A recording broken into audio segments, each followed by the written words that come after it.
یہ ہے کہانی ایجپٹ ایئر فلائٹ 804 کی۔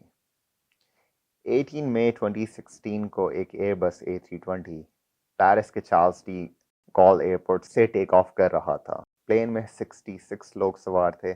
پلین نے ٹھنڈی رات کے اندھیرے میں اپنی پرواز شروع کی اور اپنی منزل کائرو کی طرف مڑ گیا۔ فلائٹ بالکل نارمل۔ رات کے دوران پلین نے سوئس، اٹالین، کروشین، سربین، البینین، گریک اور آخر میں ایجپشن ایئر اسپیس کراس کی بغیر کسی مسئلے کے۔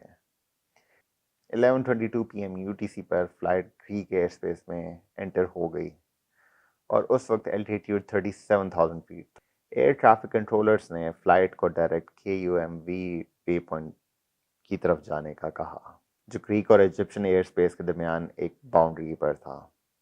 کنٹرولر نے فلائٹ کو ایجپشن کنٹرول کے حوالے کر دیا۔ جیسے ہی ہینڈ اوور ہوا، کنٹرولر دوسری فلائٹس میں بزی ہو گیا، لیکن فلائٹ 804 نے کبھی رپلائی نہیں کیا، کیونکہ جب بھی آپ کو کوئی انسٹرکشن ملتی ہے پلین میں تو پائلٹ ہمیشہ اس کو ریڈ بیک کرتا ہے کہ کوئی غلطی نہ ہوئی ہو۔ پلین KUMVI سے 14.8 ناٹیکل مائلز نارتھ تھا، یعنی کہ تقریباً 27 کلومیٹرز۔ کنٹرولر نے دوبارہ کال کی، لیکن پھر کوئی جواب نہیں آیا۔ گریک کنٹرولر نے کائرو ایریا کنٹرول کو کال کی کہ شاید ان کا کانٹیکٹ اب ہو گیا ہو، لیکن عجیب بات یہ تھی کہ ان کا بھی کوئی کانٹیکٹ نہیں ہوا۔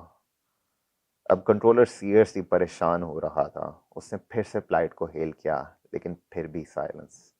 اور پھر KUMVI سے 7.1 nautical miles north plane radar screen سے غائب ہو گیا۔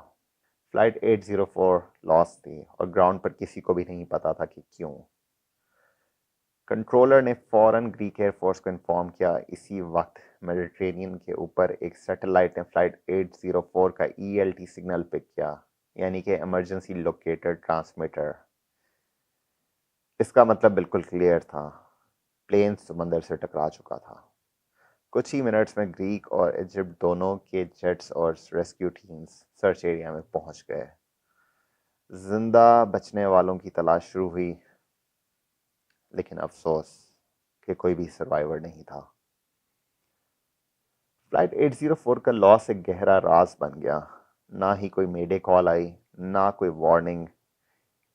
ایک لمحے میں پلین بالکل ٹھیک تھا، سب بالکل ٹھیک تھا، اور اگلے ہی لمحے میں پلین میڈیٹرینین سی کی طرف گر گیا۔ اب سوال تھا کہ ریکج کیسے نکالا جائے۔ ریڈار اور ELT نے صرف اندازہ دیا کہ پلین کہاں گرا ہوگا، لیکن اصل ریک ڈھونڈنے کے لیے بہت بڑی اسپیشلائز شپس اور پاورفل سونار چاہیے تھے۔ آخر 31 مئی 2016 کو شپ لا پلیس سرچ آپریشن کا حصہ بنی، اور قسمت نے ساتھ دیا، انہیں فوراً کچھ ریکج مل گیا اور ایک فلائٹ ڈیٹا ریکارڈر کا پنگ سگنل بھی ڈیٹیکٹ ہو گیا۔ بلیک باکسز ریکور کر لیے گئے اور کچھ ڈربی سمندر سے باہر نکالا گیا۔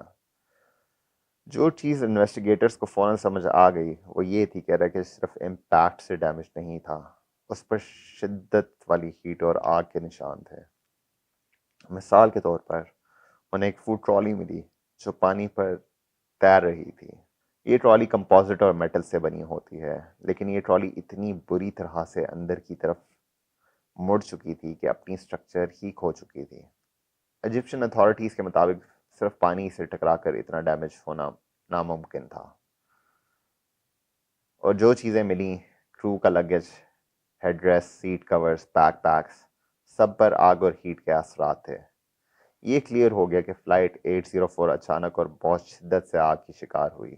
اب سوال صرف ایک تھا، آگ لگی کیوں؟ فلائٹ ڈیٹا ریکارڈر نے لاسٹ مومنٹس کی تصویر کلیئر کر دی۔ 12:29 اور 26 سیکنڈز AM سے 12:29 AM اور 45 سیکنڈ، صرف 19 سیکنڈز کے اندر پلین کے 13 کمپیوٹر سسٹمز لوز ہو گئے۔ اس میں شامل تھے SEC3، TCAS، رڈر pedal sensor, FAC2، FMGC2 اور بہت کچھ۔ کئی سینسرز رینڈم اور غیر ممکن ویلیوز دکھا رہے تھے، پھر بالکل بند ہو گئے۔ آگ پلین کے اندر ہر چیز کو کھا رہی تھی۔ کاکپٹ وائس ریکارڈنگ سے پتہ چلا، پہلا الارم لیبارٹری فائر وارننگ تھا، یعنی کہ واش روم میں آگ لگنے کی وارننگ۔ پھر ایویونکس